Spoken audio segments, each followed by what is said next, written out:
来吧，我们看看这个半岁吧，应该是5、6个月大的拉明亚马尔。这张照片是拍摄于2007年，在拍这张照片的时候啊，你肯定还没记事儿。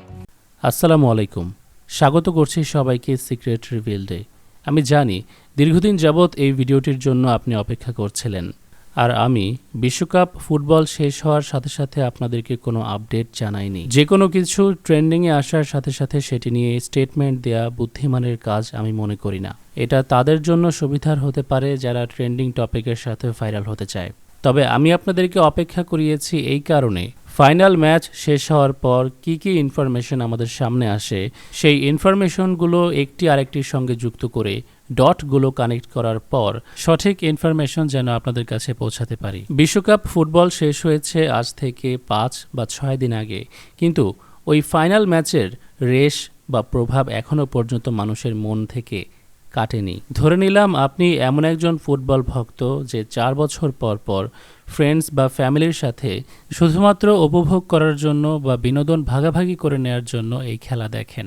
অথবা আপনি ডাইহার্ড ফ্যানও হতে পারেন যে কিনা ক্লাব ফুটবল ম্যাচগুলো ফলো করে, পার্টিকুলারলি জাস্ট একটি গেম হিসেবে বিনোদনের খাতিরে। আপনি অ্যালকোহলের সাথে জড়িত নন, আপনি জুয়ার সাথে জড়িত নন, আপনি এই ইন্ডাস্ট্রির কোনো রকম খারাপ কাজ বা হারাম কাজের সাথে জড়িত নন। আপনি খেলা নিয়ে কোনো দ্বন্দ্বে জড়ান না, কারোর সাথে মারামারি করতে যান না, কারোর সাথে সিরিয়াস গোট ডিবেটে জড়ান না, কারোর সাথে খেলোয়াড়দেরকে নিয়ে তর্ক বিতর্কে যান না। নিজেকে এবং অন্যকে হার্ম না করে আপনি নিজের মনোরঞ্জন করেন।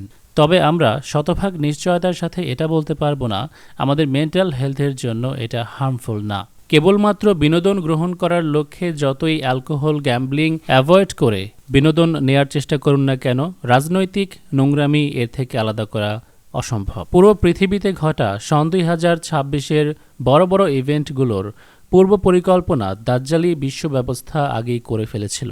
এই বছর কি ঘটাতে চলেছে, কি তাদের পরিকল্পনা, তার একটি ঝলক এই ম্যাগাজিন কভারে তারা দিয়ে দেয় সিম্বলাইজ করে। যেহেতু 26-এ বিশ্বকাপ আয়োজনের বিষয়টি ছিল, পুরো চিত্রটি একটি ফুটবলের মধ্যে তারা তুলে ধরে। একই সাথে ওয়ার্ল্ড কাপ নিয়ে তাদের পরিকল্পনাকে রিপ্রেজেন্ট করতে তার নিচে আবার যে এই ফুটবলে লাথি দিচ্ছিল তার জার্সির কালার দেখানো হয়। রেড কালার জার্সি পরিহিত প্লেয়ার বলটিতে লাথি দিয়েছে। কনস্পিরেসি থিওরিস্টরা মনে করেছিল মেসির পর এবার হয়তো রোনালদোর পালা।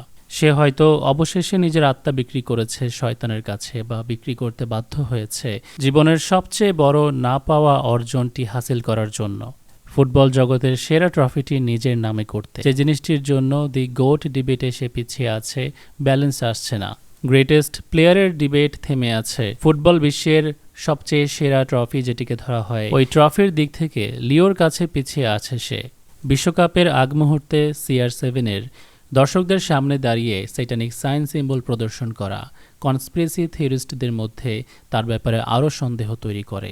এটাই রেড জার্সি পরা সেই পর্তুগালের প্লেয়ার কিনা যাকে সিক্রেট সোসাইটি এবার জেতাতে চলেছে।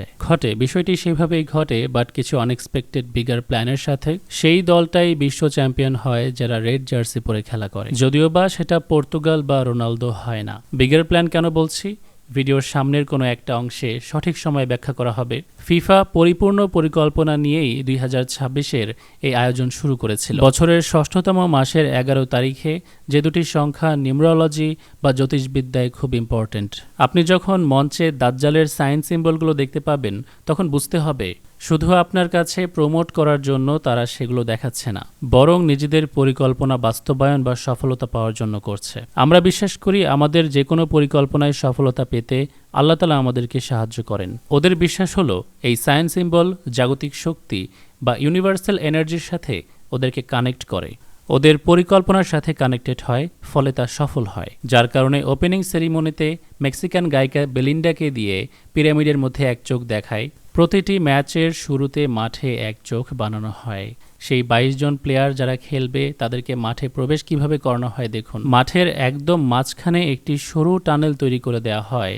যখন দুই দলের প্লেয়াররা দুই পাশে এসে দাঁড়ানোর জন্য হেঁটে আসবে একসাথে, তখন যেন সেটি চোখের একটি কোণা তৈরি করে এবং এই মানচিত্রের দুই পাশে দুই দলের প্লেয়াররা এসে দাঁড়ানো পর্যন্ত এটি একটি চোখের শেপ তৈরি করে। এরকম অদ্ভুত ঘটনা 2018 বা 22-এর ম্যাচ শুরু হওয়ার সময় আমরা দেখিনি। প্রতিটি ম্যাচের শুরুতে এই সিম্বলের ব্যবহার কেন জরুরি ছিল? কারণ প্রত্যেকটা ম্যাচই গুরুত্বপূর্ণ পরিকল্পনা অনুযায়ী নির্দিষ্ট জায়গায় পৌঁছাতে। বিশ্বকাপের final match, the most important show, the most important match, যার হাফ টাইমে জাস্টিন বিবারকে দিয়ে বাল দেবতাকে সরাসরি রিপ্রেজেন্ট করা হয়। JB খুব সম্ভবত তার নিজের সন্তানকে মাথার পেছনে পা উল্টো করে ঝুলিয়ে ধরে আছে। আপনি যদি একজন কাইন্ড হার্টেড পার্সন হন, অতটুকু বাচ্চাকে আপনি এভাবে উল্টো করে ধরবেন না। সেটা কেবল পোজের জন্য হলেও, কারণ বিষয়টি খারাপ দেখায়। কিন্তু বিষয়টি তাদের জন্য খারাপ নয় যারা বাচ্চাদের প্রতি নির্দয় অথবা বাল দেবতার কাছে প্রতিনিয়ত শিশু উৎসর্গ করে। বিবার এখানে বাচ্চার পা তার মাথার ওপর এমনভাবে সোজা করে ধরে আছে যেন সেগুলো দুইটা শিংয়ের মতো দেখতে লাগে। সে এখানে বাল দেবতা বানিয়েছে তা কিভাবে বুঝবেন? বাল দেবতার দুটি শিং রয়েছে কারণ গরুর মাথা দিয়ে রিপ্রেজেন্ট করা হয় এবং শিশুর পা দিয়ে বানানো হয়েছে। প্রাচীনকাল থেকে বাল দেবতার কাছেই শিশু উৎসর্গ করা হতো। অতএব ফিফা এবার সর্বোচ্চ চেষ্টা করেছে তাদের এই বিশ্বমানের আয়োজন বালকে উৎসর্গ করতে।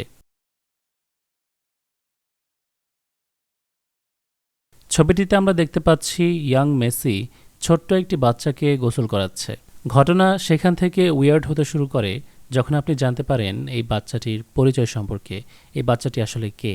সন 2007-এ ইউনিসেফের একটি শিশুদেরকে নিয়ে করা ক্যাম্পেইনে লিওনেল মেসিকে এই ফটোগ্রাফটির জন্য ডাকা হয়েছিল যখন লিওর বয়স ছিল 19 থেকে 20 বছর। লিও হয়তো বুঝতেও পারেনি তার হাতে থাকা এই শিশুটি বা সে যাকে গোসল করাচ্ছে তারই প্রতিদ্বন্দ্বী হয়ে ঠিক 19 বছর পর দি মোস্ট ইম্পর্ট্যান্ট গেম বা ম্যাচ খেলতে চলেছে তার সাথে। শুধুই খেলবে না, দ্য মোস্ট প্রিশিয়াস ট্রফি, মূল্যবান একটি টাইটেল তার কাছ থেকে ছিনিয়ে নেবে। এবং শুধু টাইটেল না, গোটা একটি লেগাসি লিওর কাছ থেকে এই ছোট্ট লামিনের কাছে চলে যাবে। সে জন্মানোর পর তার বাবা কি ভেবে যেন নিজের ছেলের নাম লামিন রাখতে চায়। অবশ্য লামিন আরবি নাম আলামিন থেকে এসেছে, যা স্প্যানিশ ট্র্যাডিশনে ব্যবহার হয়। স্প্যানিশ এরকম অনেক তারকা রয়েছে, ফুটবলার রয়েছে যাদের নাম লামিন। সো অ্যারাবিকে তার পূর্ণ নাম হবে আলামিন জামাল। কিন্তু কনস্পিরেসি থিওরিস্টরা বিশ্বাস করে লামিনের নাম ইচ্ছাকৃতভাবেই লিও মেসির সম্পূর্ণ নামের ইনিশিয়াল থেকে তৈরি করা হয়েছে। লিওনেলের LI, অ্যান্দ্রিয়েজের AN, মেসির ME, লামিন। কারণ অরিজিনাল লিও মেসির সম্পূর্ণ নতুন একটি ভার্সন পরবর্তী জেনারেশনের জন্য সিক্রেট সোসাইটি তৈরি করতে চাইছিল। বিষয়টি আপনার কাছে তখনই সবচেয়ে বেশি উইয়ার্ড মনে হতে শুরু হবে যখন আপনি ভাববেন কিভাবে সম্ভব একজন 5 মাস বয়সী শিশুর ব্যাপারে নির্ধারণ করে ফেলা যে সে বড় হয়ে একজন বিশ্ববিখ্যাত ফুটবলার হবে। কেননা স্কিল এবং ট্যালেন্ট সৃষ্টিকর্তার দেয়া একটি বিশেষ নিয়ামত। আপনি চাইলেই যে কারোর মধ্যে এই বিষয়টি নিয়ে আসতে পারবেন না বা তৈরি করতে পারবেন না। হ্যাঁ, হার্ডওয়ার্কিংয়ের মাধ্যমে CR7-এর মতো প্লেয়ার তৈরি করা সম্ভব, বাট লিওর মতো কাউকে তৈরি করতে হলে গড গিফটেড ট্যালেন্টের প্রয়োজন। নিম্নলজ্জের কথায় আসি, মেসি যখন তাকে গোসল করাচ্ছিল বা ব্যাপটাইজ করছিল, এক কথায় সেটানিক ধর্মীয় ব্যাপটাইজ বা ব্যাপটিজম হয় একজন শিশু সন্তান জন্মাবার পর বা তার জীবনযাত্রা শুরু করার পূর্বে বাপতিস্ম করানো হয় খ্রিস্টান ধর্মাবলম্বীদের মধ্যে। বাট উইয়ার্ড বিষয় হলো লামিন একজন মুসলমান হওয়া সত্ত্বেও তাকে কেন ব্যাপটাইজ করানো হলো। এখান থেকেই আপনি ধারণা করতে পারবেন কোন ধর্মের জন্য লামিনকে এখানে প্রস্তুত করা হয়েছিল তখন। সিক্রেট সোসাইটির মধ্যেও বাপতিস্মর প্রথা আছে। তারা ব্লাড দিয়ে বাথটাবের মধ্যে নিজেদেরকে নাপাক করে, ঠিক খ্রিস্টানদের উল্টো আর কি। খ্রিস্টানরা নিজেদেরকে পাক করে, তারা নাপাক করে। তবে এই রিচুয়াল যে সবসময় রক্ত ভর্তি বাথটাবের মধ্যেই করতে হবে তারও কোনো বাধ্যবাধকতা নেই। তো মেসি তখন তার ক্লাব বার্সেলোনায় 19 নম্বর জার্সি পরে খেলা করত যখন লামিনকে বাপটিস্ম করায়। 2024-25-এ লামিন একইভাবে মেসির মতো 19 নম্বর জার্সি গ্রহণ করে।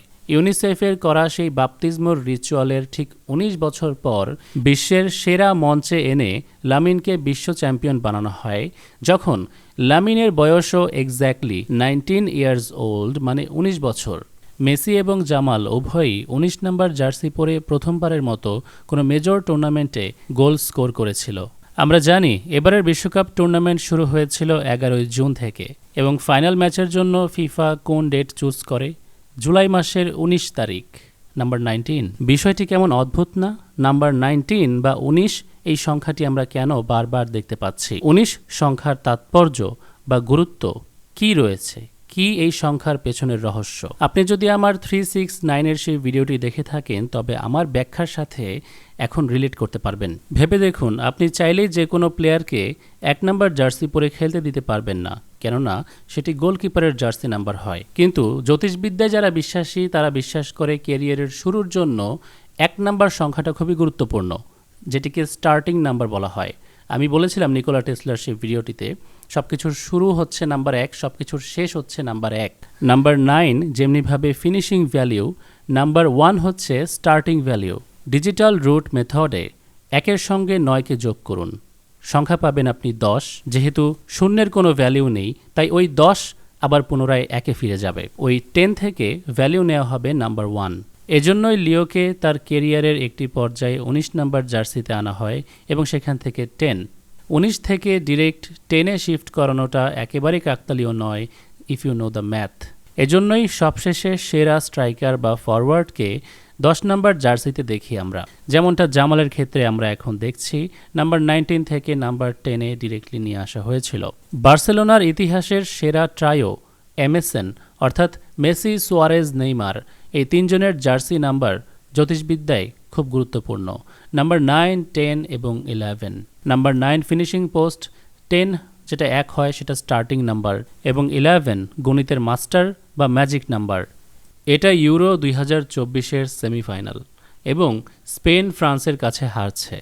চাপটা তাকে পিষে ফেলার কথা, কারণ তার বয়স মাত্র 16 বছর। এক কিশোর যে তার জীবনের সবচেয়ে বড় মঞ্চ বিশ্ব ফুটবলের সেরা কিছু ডিফেন্ডারের বিপক্ষে খেলছে।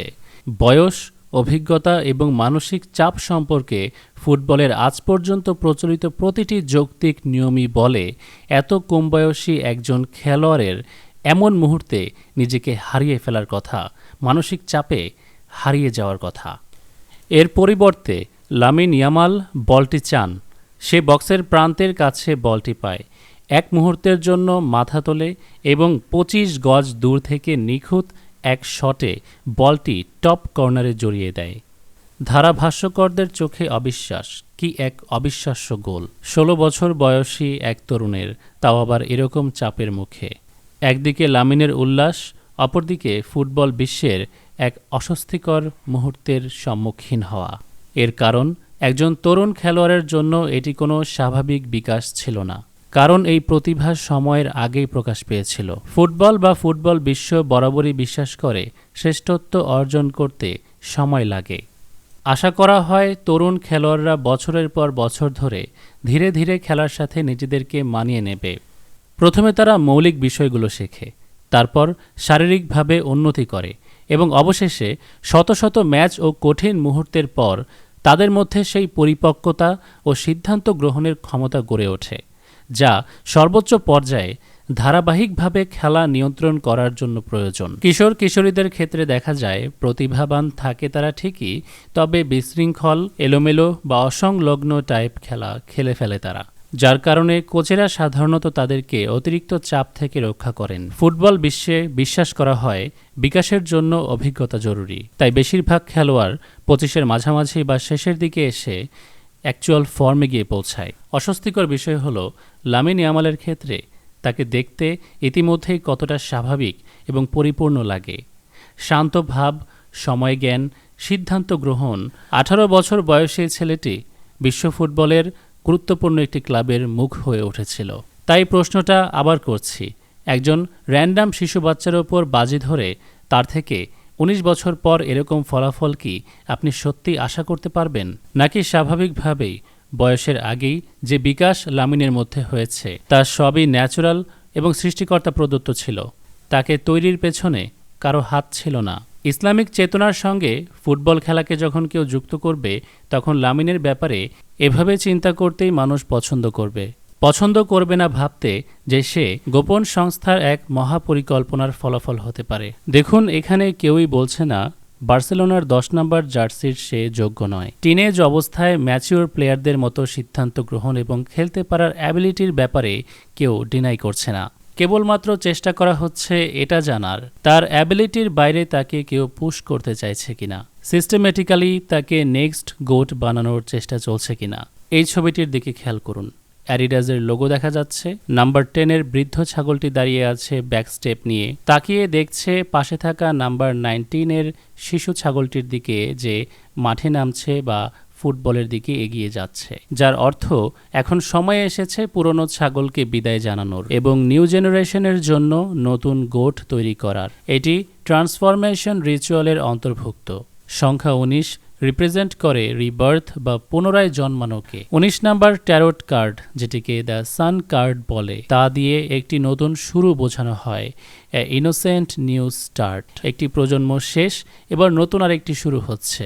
ক্রিশ্চিয়ানো রোনালদোকে ফুটবল জগতের এই সেরা ট্রফি আলাদা কোনো সুযোগ সুবিধা বা সিস্টেমেটিক্যালি না জেতানোর পেছনে একমাত্র রিজন বা লজিক এটাই, CR7 প্রায় রিটায়ারমেন্টের কাছাকাছি, প্লাস স্প্যানিশ লিগে কোনো গুরুত্বপূর্ণ ভূমিকা সে পালন করতে যাচ্ছে না। আর আপনার সো কল্ড গোট ডিবেট, যার মধ্যে আপনাকে ব্যস্ত রাখা হয়েছিল মিডিয়ার দ্বারা হাইপ ক্রিয়েট করে, তার প্রকৃত কোনো মূল্য ওদের কাছে নেই। পাবলিসিটি স্টান্ট এবং ব্যাফোমেটকে প্রচার করা ছাড়া এই টপিকের ওপর তাদের কোনো ইন্টারেস্ট আছে বলে মনে হয় না।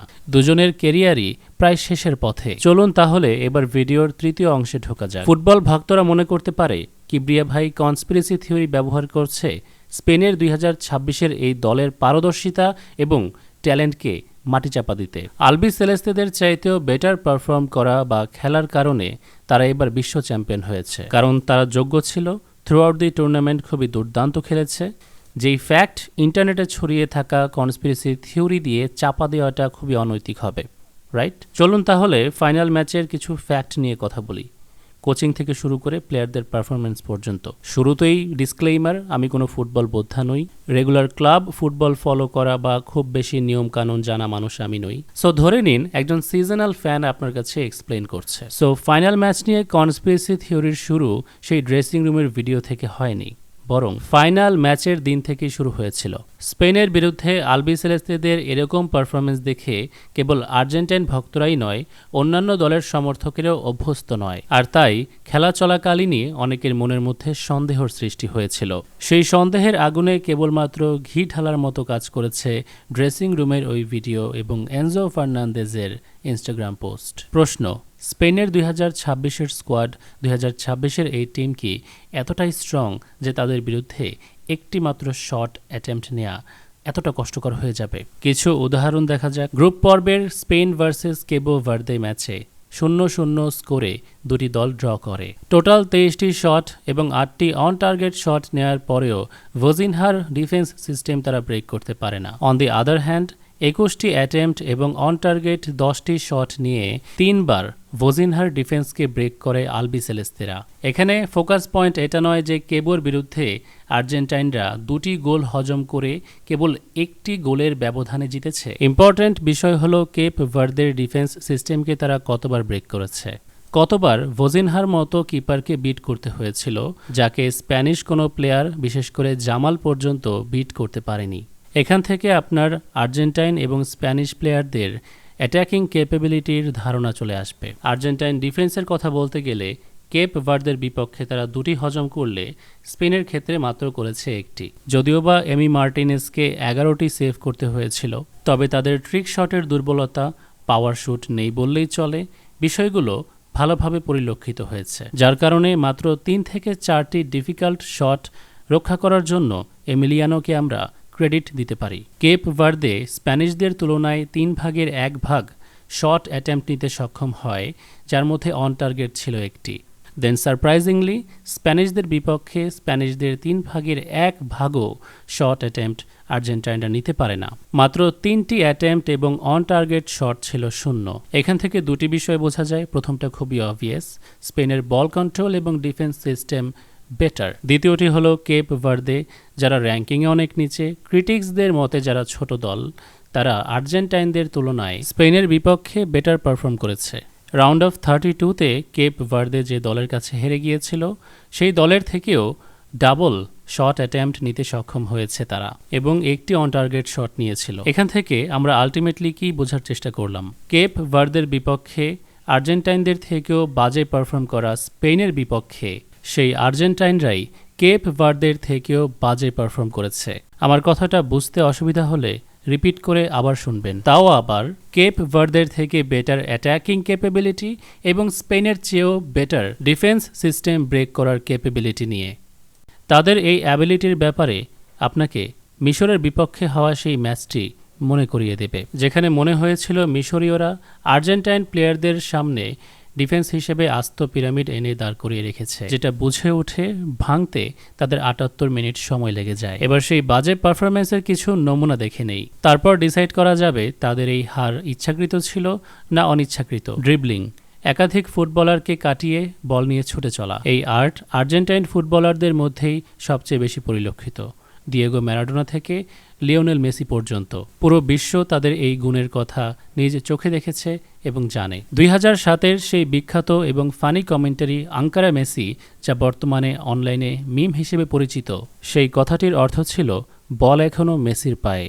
এবার স্পেনের বিপক্ষে সে কী করে দেখা যাক। খেলার এক পর্যায়ে গিয়ে লাপোর্তের মিস পাসের কারণে বলটি জুলিয়ান আলভারেজ উইন করে নেয়। তার সামনেই লিও ছুটে যাচ্ছিল প্রতিপক্ষের গোলপোস্টের দিকে। অফসাইড মার্কের বাইরে চাইলেই বল নিয়ে ছুটে যেতে পারবে। লিওকে মার্ক করে রাখা অবস্থায় জুলিয়ান বুদ্ধিমানের মতো সাথে সাথেই বলটি পাস করে না। ১ সেকেন্ড থেমে ডান দিকে ডজ দেওয়ার পর লিওর কাছে বলটি পারফেক্টলি পাস করে দেয়। সে এখনও অনসাইডে। পাসটা এতটা পারফেক্ট ছিল যে বল তার থেকে খুব বেশি দূরেও চলে যায়নি। কিন্তু এরপর সামনে থেকে উনাই সিমন দৌড়ে আসে বল নেয়ার জন্য। লিওর এখানে শুধুমাত্র গোলকিপারকে বিট করতে হতো, যেটা সে খুব ইজিলি তার কেরিয়ারে বহুবার করেছে। এখানে দেখা যাচ্ছে গোলকিপার লিও এবং বলের পজিশন। গোলকিপার বলের থেকে একটু বেশি দূরে, কিন্তু আশ্চর্যজনকভাবে লিওকে বল কন্ট্রোলে নেয়ার চেষ্টা করতে দেখা যায় না। এখানে ফোকাস পয়েন্ট কেবল এটা নয় যে সে বলের জন্য দৌড়ায়নি, এমনকি সে গোলকিপারকে ড্রিবল করার বা ট্যাকেল করে বল নিয়ে যাওয়ার চেষ্টাটুকু পর্যন্ত করে না, গোলকিপারের এত বড় ব্লান্ডার করে ফেলার পরেও। আপনি বলতে পারেন গোলকিপারকে ট্যাকেল করলে তো কার্ড খাওয়ার সম্ভাবনা থাকে, কিন্তু ফুটবলের নিয়ম অনুযায়ী সেটি ততক্ষণ পর্যন্ত যতক্ষণ সে ডিবক্সের মধ্যে থাকে। ডিবক্স থেকে বের হলেই একজন গোলকিপার সমস্ত প্রিভিলেজ, সমস্ত সুযোগ সুবিধা হারায়। সে অন্যান্য প্লেয়ারদের মতোই হয়ে যায় এবং হাত দিয়ে বল তুলে নেয়ার অধিকারটুকু পর্যন্ত হারিয়ে ফেলে। তখন আপনি চাইলে তার কাছ থেকে ট্যাকেল করে বল ছিনিয়ে নিয়ে স্কোর করতে পারেন, কিন্তু এখানে লিও তাকে সম্পূর্ণভাবে পাশ কাটিয়ে চলে যায়। ধারণা করা যেতে পারে তার বয়স অনেক বেশি এবং ক্লান্তির বিষয়টা। তবে খেলা মাত্র তখন ৪ মিনিট চলছে। বলে কিক করার পর গোলকিপার করে বসে আরেকটি বড় ভুল। বলটি চলে আসে জুলিয়ান আলভারেজের কাছে, যেটা সে পুনরায় লিওকে দিতে গেলে অফসাইড পাস হয়ে যাবে। বাট তার ডান পাশে ডিপলের কাছে বলটি পাস করলে সম্পূর্ণ ফাঁকা মাঠে সে বলটি পেয়ে যাচ্ছে। Another big chance of creating a score, but হুলিয়ানের পা থেকে বলটি ফসকে যায়। বাট ফরচুনেটলি তার পেছনেই ছিল নিকো গঞ্জালেস, বাট তাকেও দেখা যায় কোনোরকম ট্যাকেল করার চেষ্টা না করে প্রতিপক্ষকে বল দিয়ে দিতে। আচ্ছা ঠিক আছে, প্রেশারের মোমেন্টে এরকম সিচুয়েশন তৈরি হতেই পারে, কিন্তু তবুও তাদের খেলা মানুষের কাছে আপ টু দি মার্ক কেন মনে হয়নি? আরেকটি উদাহরণ, এখানে আর্জেন্টাইন ডি বক্স থেকে মলিনা স্প্যানিশদের কাছ থেকে বল উইন করে নেয় এবং বাপাশে ম্যাকঅ্যালিস্টারের কাছে পাস করে দেয়। এরকম কাউন্টার অ্যাটাকের মোমেন্টে তার অবস্থা দেখেন। তার হাতে এখানে 3টি অপশন আছে। কাউন্টার অ্যাটাকের সময় বেসিক্যালি যেটা করা হয় স্পিড রান করা, অথবা হাতের ডান পাশে একজন আছে যার কাছে পাস করা বিট রিস্কি, কিন্তু হাতের বাঁ পাশে সবচেয়ে কাছেই রয়েছে হুলিয়ান আলভারেজ, যার কাছে সে চাইলে ইজিলি বল পাস করতে পারত। আমরা তাকে 4 নাম্বার অপশন বাছাই করতে দেখি, মানে সে বল নিয়ে স্পিড রান তো করেই না, মাঠের মাঝখানে জিগল করছিল এমনভাবে যেন সে আশা করছিল তার পেছন থেকে অপোনেন্ট প্লেয়ার এসে তাকে ট্যাকেল করুক, তার কাউন্টার অ্যাটাক থামিয়ে দিক। এটা কিন্তু ম্যাচের ক্রুশাল মোমেন্ট, এক্সট্রা টাইমের ঘটনা। প্রশ্ন তো মানুষের মনে খেলা চলাকালীনই তৈরি হয়, ওরা ইংল্যান্ডের বিরুদ্ধে কিভাবে খেলেছিল এবং স্পেনের বিরুদ্ধে কি করছে। এ কারণেই কি অ্যাঞ্জেল ডিমারিয়া বলেছিল যে তাদের আসল খেলা ইংল্যান্ডের সাথেই শেষ? সে ফাইনাল ম্যাচকে বিশ্বকাপের কোনো প্রকৃত ম্যাচ হিসেবেই কাউন্ট করেনি। যে কোনো প্লেয়ার সে যদি বাঁ পায়ের খেলোয়াড় হয় তাহলে তার লেফট ফুট শট অ্যাকুরেসি সবচেয়ে বেশি হয়ে থাকে।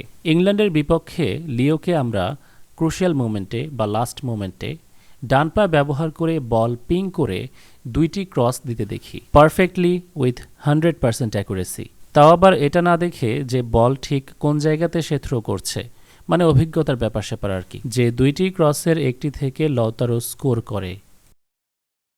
এবার ফাইনাল গেমে অ্যাগেনস্ট স্পেন তার লেফট ম্যাজিক্যাল ফুটের ক্রস দেখুন। শুধু এই ক্রস নয়, অ্যানাদার ইম্পর্ট্যান্ট পাস।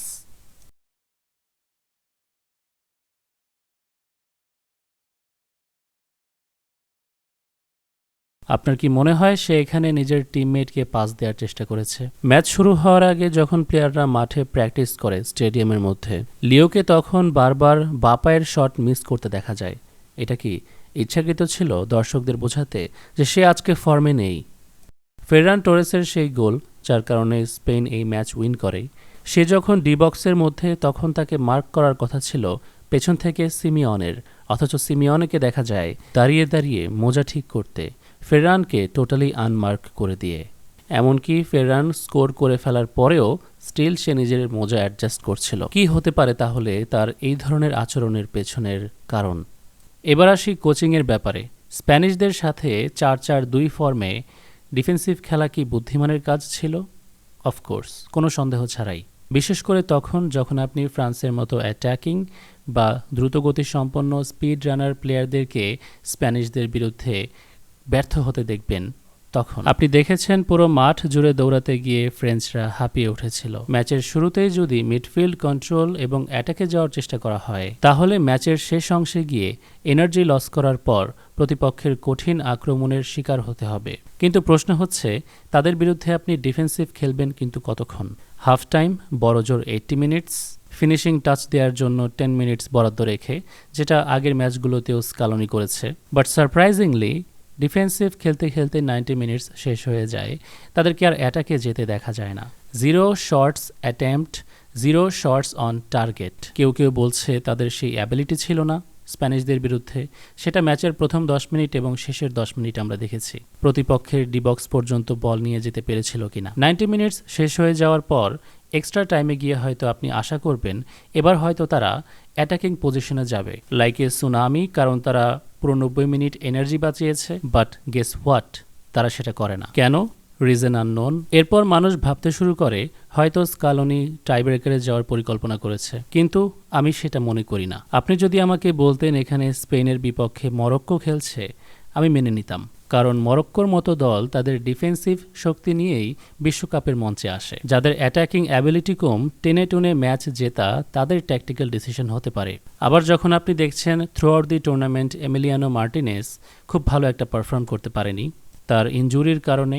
আপনি আপনার শেষ 10 মিনিটের অ্যাটাকের ওপর বেশি কনফিডেন্ট, ডিফেন্সের ধার ধারেন না।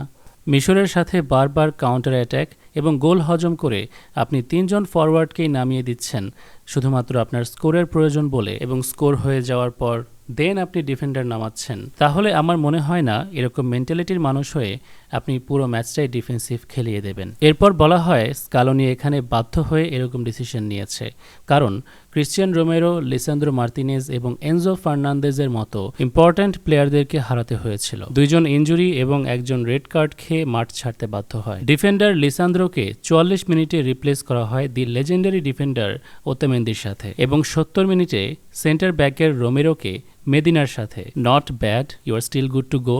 আপনি স্টিল স্ট্রাইকার নামাতে পারেন অ্যাট 80 মিনিটস ম্যাচ ফিনিশ করার জন্য, কারণ এনজো রেড কার্ড পেয়ে মাঠ ছাড়ে 93 মিনিটে, অর্থাৎ এক্সট্রা টাইমে, যখন কিনা আপনি আগের ম্যাচগুলোতে 80 মিনিটেই আপনার থার্ড স্ট্রাইকারকে নামাচ্ছেন। সো এনজোর কারণে লতারোকে 80 মিনিটসে না নামানোর যুক্তি মিলছে না।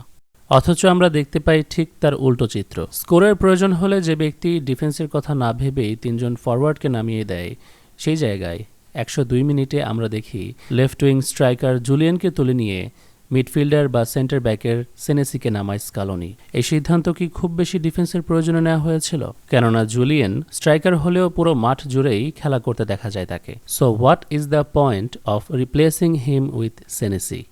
কিছু বোদ্ধাদেরকে আরও বলতে শোনা গিয়েছে স্কালোনির ইয়াংদের ওপর আরও ভরসা করা উচিত ছিল, যেমন নিকো পাস। সেম কথা যেটা ইয়ামালের ক্ষেত্রে বলেছিলাম, নতুনদেরকে প্রেশারের মুখে ফেলা ভালো সিদ্ধান্ত নয়। সিমিওনে এই ক্ষেত্রে বড় উদাহরণ, তাই ম্যাচ ফিনিশের সিদ্ধান্ত এদেরকে দেয়া হয় না। বরাবরের মতোই 2018-র চ্যাম্পিয়ন ফ্রান্সকেও আমরা এমনটা করতে দেখেছি। ইয়াং 19 বছরের এমবাপ্পের সাথে স্ট্রাইকিং পজিশনে গ্রিজম্যান এবং জিরুদকে অবস্থান করতে, এমনকি 23 বছরের এমবাপ্পের সাথেও 2022-এ তারা ছিল। ইয়াংদের উপর প্রেশার দিলে কি হতে পারে even if they are not acting.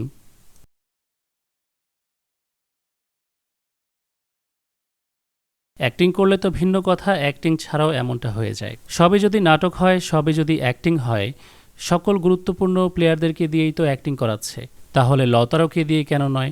তাকে না নামিয়ে মানুষের মনে কেন এরকম একটি ফিক্সিং ম্যাচে ইচ্ছা করে সন্দেহ তৈরি করে দেবে?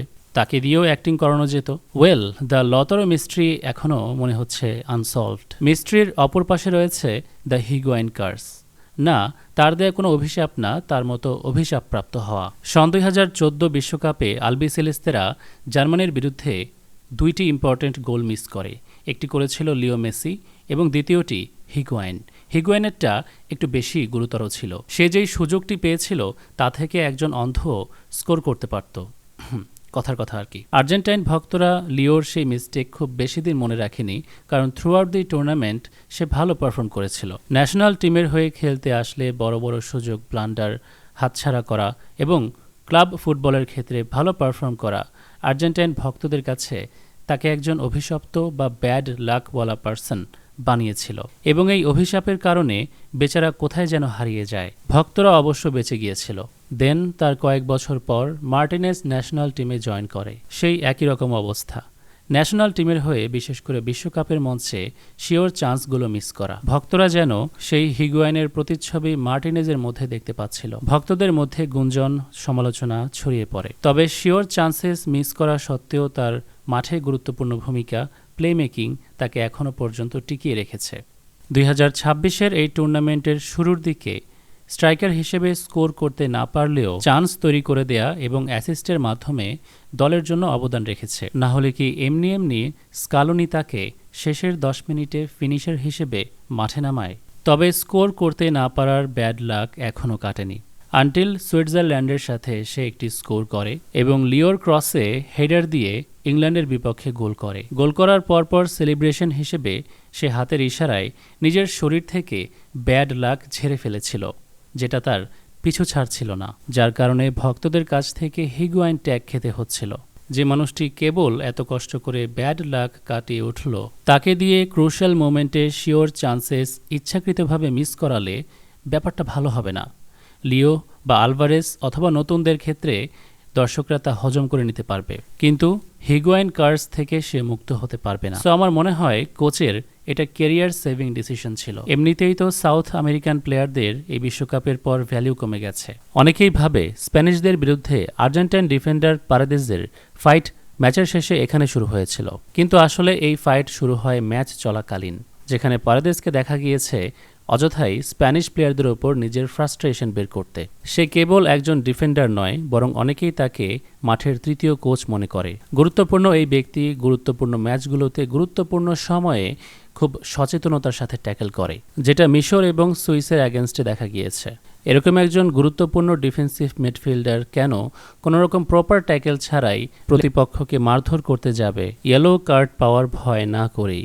সে জানে ইয়েলো কার্ড খেলে কোচ বাধ্য হবে তাকে মাঠ থেকে তুলে ফেলতে। বিশ্বকাপের ফাইনাল মঞ্চে গিয়ে তাহলে সজ্ঞানে কেউ কিভাবে এমনটা করতে পারে? আপনি জানেন একটি গুরুত্বপূর্ণ ম্যাচ কখন গুরুত্বহীন হয়ে যায়, কখন গেমের থেকেও ফ্রাস্ট্রেশন বের করা ইম্পর্ট্যান্ট হয়ে পড়ে। যখন আপনি জানেন এই গেমটি আপনি হারছেন এবং প্রতিপক্ষকে ইচ্ছা করে জিতিয়ে দিতে হবে, তখন গেমটা আপনার কাছে ইম্পর্ট্যান্ট থাকবে না।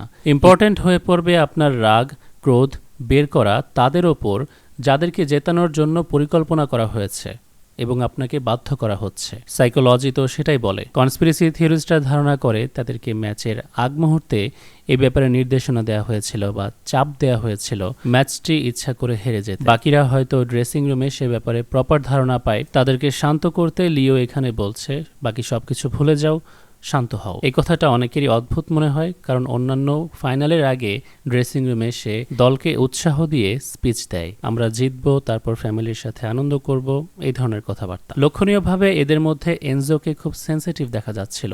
তার ফেস দেখে মনে হচ্ছিল লকারে বন্দি করে কেউ বেধড়ক পিটিয়েছে, এরকম আর কি। যদিও বা পেটানোর কথাটা আমি রূপকভাবে বলেছি, অ্যাকচুয়ালি ভেতর থেকে ফেটে পড়ার এক্সপ্রেশন যখন আপনি কারো মুখে দেখতে পান সেরকম লাগছিল। এবং এই ছেলেটাই দেখা যায় নিজের আবেগ ধরে না রাখতে পেরে তার ইনস্টা অ্যাকাউন্টে একটি বিস্ফোরক পোস্ট করে। এটা লিখে যে সময় যত গড়াবে ততই আপনারা বুঝতে পারবেন এখানে ম্যাচের ফলাফলের চাইতেও বেশি কিছু আছে। আমাদের এই দলটি সবসময় আমাদের দেশকে নিজেদের বেস্ট দিয়ে তুলে ধরার চেষ্টা করেছে। এর অর্থ এমনটা হতে পারে এবার তারা সেটা করতে পারেনি কোনো একটা কারণে। অনেকে ধারণা করছিল আর্জেন্টিনার ফুটবল ফেডারেশনের প্রেসিডেন্ট ক্লাউডিও তাপিয়ার মানি লন্ডারিংয়ের একটি কেস রয়েছে, হয়তো সেটি দিয়ে ব্ল্যাকমেল করতে পারে। ফাইনাল শেষে ঠিকই দেখা যায় তাপিয়ার ওপর $300 মিলিয়ন ফ্রড করার ইনভেস্টিগেশন শুরু হতে সিস্টেমেটিক্যালি চারদিক থেকে ঘিরে ফেলা হয়েছিল আলবিসেলেস্তেদের। আপনারা হয়তো এখন আমাকে জিজ্ঞেস করবেন যে কিবরিয়া ভাই, আপনি তো বলেছিলেন লিও সিক্রেট সোসাইটির একজন পাপেট, তাই সিস্টেমেটিক্যালি সকল সুযোগ সুবিধা তো তাকেই দেওয়া উচিত। দেখুন, সিক্রেট সোসাইটির দেয়া সুযোগ সুবিধা আল্লাহ তাআলার দেয়া নিয়ামতের মতো নয় যে আপনি সেটা পেলেন তার বিনিময়ে কিছু হারাতে হলো না। আল্লাহ তাআলা যদি আপনাকে সফলতা দেন তার বিনিময়ে আপনার কাছ থেকে তিনি কিছু চান না। হিগুয়াইনের ব্যাড লাকের মতো লিওর ওপরেও ব্যাড লাক ছিল। 2016-তে তো এক প্রকার হার মেনে নিয়েছিল। দেন লিওনেল স্কালোনি আসে, তার বর্তমান টিমমেটস যারা রয়েছে তাদেরকে লিও পায়, যারা লিওকে খুব ভালো বোঝে। এখানে প্রত্যেকটা প্লেয়ার গুরুত্বপূর্ণ ভূমিকা পালন করে, ইমিলিয়ানো মার্টিনেজ থেকে শুরু করে coach and every single player. যেহেতু একজন প্লেয়ারের ট্যালেন্ট দিয়ে কেউ বিশ্বকাপ জয় করতে পারে না, CR7কে দিয়ে সেটা আমরা বুঝি। কাকতালীয়ভাবে কোত্থেকে এত সুন্দর একটা ম্যানেজমেন্ট চলে এসেছে সেটা আমি জানি না। আপনি ওয়ান্স ইন এ ডেকেডও এরকম একটি টিম আশা করতে পারেন না যাদের প্রত্যেকেই স্ট্রাইকার, প্রত্যেকেই ডিফেন্ডার। তো লাকিলি লিও মেসি খুব ভালো একটা ম্যানেজমেন্ট পেয়ে যায়। ওই একই রকম ধোঁয়াশাপূর্ণ ব্যাপার, জামালের অল্প বয়সে ম্যাচিওর্ড হওয়া, লিও মেসির এত ভালো টিম ম্যানেজমেন্ট পাওয়া। কিন্তু মনে রাখতে হবে সিক্রেট সোসাইটি কাউকে একবার ওপরে তুলতে পারলে তাকে হিমিউলিয়েটও করতে পারে, তাকে পুরো বিশ্বের কাছে অপদস্থ অপমান করে ছাড়তে পারে, যেমনটা এই মুহূর্তে আর্জেন্টাইনদেরকে করতে দেখতে পাচ্ছি আমরা, বিশেষ করে লিওকে। মাইকেল জ্যাকসনের কথা ভেবে দেখুন, সে একজন বিগেস্ট পাপেট ছিল সিক্রেট সোসাইটির। দেন যখন তাকে ব্যবহার করা শেষ হয়ে যায়, শিশু নির্যাতনকারী হিসেবে সারা বিশ্বের কাছে তাকে পরিচয় করিয়ে দেয়। ডিএমএক্স তাদের পাপেট ছিল, কিন্তু তারাই একটা সময় ডিএমএক্সকে ধ্বংস করে। টুপাক শাকুরকে তারা নিজ হাতে নিউট্রালাইজ বা বিদায় করে, অর্থাৎ প্রয়োজন ফুরাতেই তাদের স্বার্থের জন্য, যেমন এখন ইয়ামালকে প্রয়োজন বা নতুন স্টারদেরকে প্রয়োজন, তখন আপনার ইমেজকে তারা ধ্বংস করে দেবে। কিন্তু ব্যাপারটা একদমই এরকম নয় যে আমরা তাদের জন্য সিম্প্যাথি দেখাতে যাব। কেউ শয়তানের কাছে আত্মা বিক্রি করে সফলতা অর্জন করতে চাইলে তার পরিণতি এমনটাই হয়ে থাকে। ব্র্যান্ড অ্যাম্বাসিডর হিসেবে দাজ্জালকে প্রমোট করেছে, সেটা জেনে করুক বা না জেনে, এখন সেই দাজ্জালের বাহিনী তাকেই ভিক্টিমাইজ করেছে। একটি ট্রফিও তাকে বা তাদেরকে নিতে দেয়নি। দ্য গোল্ডেন বল ম্যাচে চান্স ক্রিয়েট করা বা অ্যাসিস্টের জন্য কাউকে দেয়া হয়ে থাকে, সেটাও পর্যন্ত নিয়ে স্পেনের রদ্রিকে দেওয়া হয়। রিজন দেখানো হয় মোস্ট কমপ্লিট পাস রয়েছে, মিডফিল্ড কন্ট্রোল, টেম্পো কন্ট্রোল, অথচ কমপ্লিট পাস এখানে ম্যাটার করারই কথা নয়, কারণ একটি দলের বিশেষত্বই হলো টিকি টাকা বা পাসিং গেম। সে তো পাসিংয়ের দিক থেকে এগিয়ে থাকবেই। যদি বলতে চাই মিডফিল্ড কন্ট্রোলের কথা, তাহলে 2022-এ রদ্রি এবং পেদ্রি এই ক্ষেত্রে এগিয়েছিল। তবুও লিওকে কেন তখন গোল্ডেন বল দেয়া হয়েছিল? বরং যখন 2022-এর তুলনায় 2026-এ লিওর ভূমিকা আরও বেশি। আসলে সবই সম্ভব। ইউরোপিয়ান কোনো দেশ না হওয়া সত্ত্বেও যদি ইসরায়েল ইউরোপিয়ান ফুটবল ফেডারেশনের মেম্বার হতে পারে এবং লা লিগার ক্লাব স্টেক হোল্ডার হতে পারে, তাহলে সবই লজিক্যাল। তো আপনার কি মনে হয় তা অবশ্যই জানাতে ভুলবেন না। এখানে ফোকল্যান্ডের ইস্যু ছিল, নিউ জেনারেশন স্টার ক্রিয়েট করার ম্যাটার ছিল, অপরাজনীতির শিকার হয়ে আর্জেন্টাইনরা পিছিয়ে যেতে বাধ্য হয়েছিল। রিউমার স্ক্যানারের মতে এই দলটিকে কেন পুরো বিশ্বে কারণে অকারণে কন্ট্রোভার্সির শিকার বা সমালোচিত করা হয়েছে? আপনার কি ধারণা অবশ্যই জানাবেন। অবশ্য আমার মনে হয় মিডিয়াকে কন্ট্রোল করে ফিফার করা ভুল রেফারিংগুলো তুলে ধরে আর্জেন্টাইনদের টার্গেট করে প্রোপাগান্ডা ছড়িয়ে তাদের ইমেজ ডাউন করা হয়েছে। ফাইনাল ম্যাচে যখন তাদের বিরুদ্ধে অন্যায় করা হবে তখন যেন সবাই চুপ থাকে এবং মনে করে তাদের সাথে উচিত বিচার হয়েছে। বাট টিকিট বিক্রির জন্য হাই প্রাইসে ফাইনাল পর্যন্ত আর্জেন্টিনাকে চেয়েছিল তারা। So that's it for today. আপনাদের কি মনে হয় তা অবশ্যই জানাবেন। কোনো পয়েন্ট মিস করেছে কিনা সেটাও। সবাই ভালো থাকবেন, সুস্থ থাকবেন সেই কামনা করে বিদায় নিচ্ছি। আল্লাহ হাফেজ।